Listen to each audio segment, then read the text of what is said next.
Bismillahirrahmanirrahim. Assalamualaikum warahmatullahi wabarakatuh. Perkenalkan, saya Waude Maya Injila Putri dengan NIM C1C021151.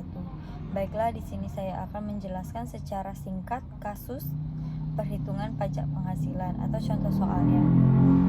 Pajak penghasilan 21. Yang pertama, gaji bulanan. Kasusnya yaitu Bapak Budi bekerja di PT A sebagai pegawai tetap. Beliau mendapatkan gaji pokok 5 juta per bulan dengan tunjangan transport dan makan 1 juta. Beliau belum berkeluarga dan tidak memiliki tanggungan. Berapa PPh 21 Bapak Budi pada bulan Januari? Jadi penyelesaiannya yang pertama, gaji pokoknya itu kan sudah tertera 5 juta. Tunjangannya juga sudah tertera 1 juta. Itu kita jumlahkan, jadi penghasilan brutonya 6 juta. Lalu pengurangan biaya jabatannya 5% dikali 6 juta tersebut, hasilnya 300. Lalu kita kurangkan 6 juta tadi sama 300, hasilnya penghasilan neto sebulan 5.700.000. Setelah mendapatkan penghasilan netonya kan 5.750.000 itu kita kali 12, hasilnya 69 juta. PTKP nya 54 juta, kita kurangkan dengan 69 juta tersebut jadi 15 juta. PPh terutang setahun 5% dikali 15 juta.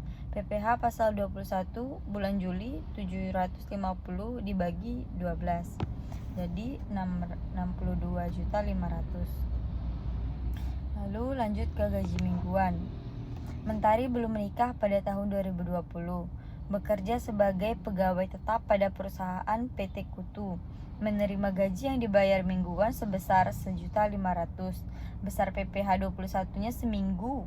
Bila minggu pertama bulan Agustus 2020 tersebut hanya menerima penghasilan berupa gaji adalah sebagai berikut.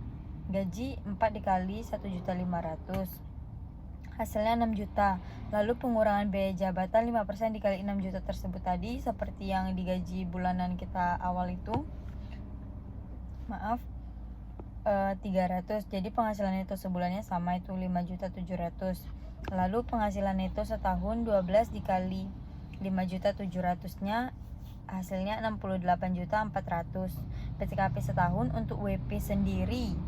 Jadi masuknya di 54 juta. Lalu penghasilan kena pajak setahunnya 14 juta, totalnya dikurangi yang tadi 68.400 itu dikurangi dengan yang 54 juta tersebut, hasilnya 14.400.000. PPh pasal 21 5% dikali 4.400.000, dapatnya itu 720.000. Kalau yang PPh pasal 21 sebulannya 720 dibagi 12-nya jadi 60. Lalu PPh pasal 21 atas gaji atau upah minggu pertama 60.000 dibagi 4 dapat 15.000. Lanjut ke bonus dan rapel. Bapak Joni bekerja di PTB. Beliau mendapatkan gaji pokok 10 juta per bulan dengan tunjangan transport dan makan total 5 juta tergantung kinerja dan absensi. Pada bulan Desember beliau mendapatkan THR 10 juta dan bonus 20 juta. Perusahaan memberikan tunjangan asuransi JKK 0,24% dan JKM 0,3%. Beliau berkeluarga dan memiliki 1 anak.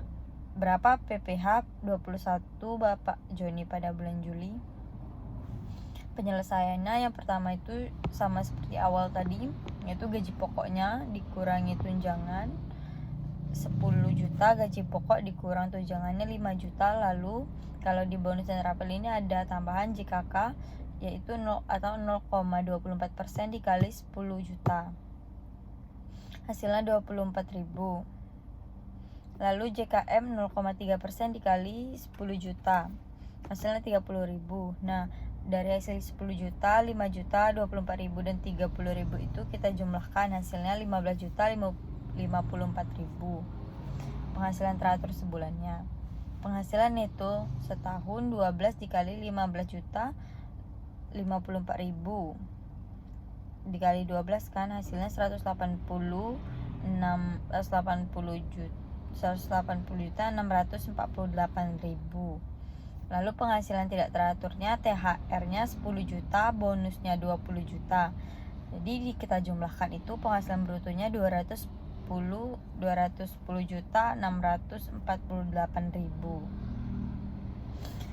Pengurangan biaya jabatan 5% dikali 210.648.000 tuh sama dengan 6 juta.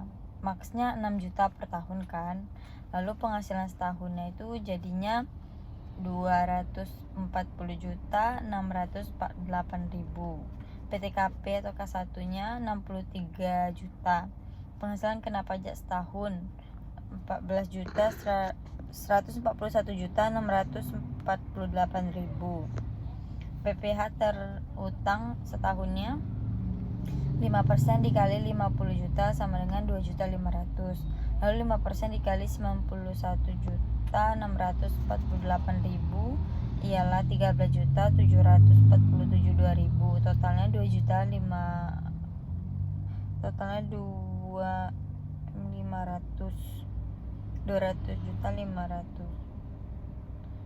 ditambah 13.747.200, jadi hasilnya itu 16.24.7.200 perak. PPh pasal 21 bulan Julinya yaitu 16.247.200 dibagi 12 karena kan itu tadi setahunnya kan. Jadi hasilnya 1.353. Jadi bonus dan rapelnya 1.353.093.000. Kesimpulannya, dalam pemotongan PPh pasal 21, pemberi kerja harus memperhatikan jenis apa saja yang harus dipotong PPh pasal 21 dan pemberi kerja harus melakukan pengelompokan penghasilan tersebut dengan benar.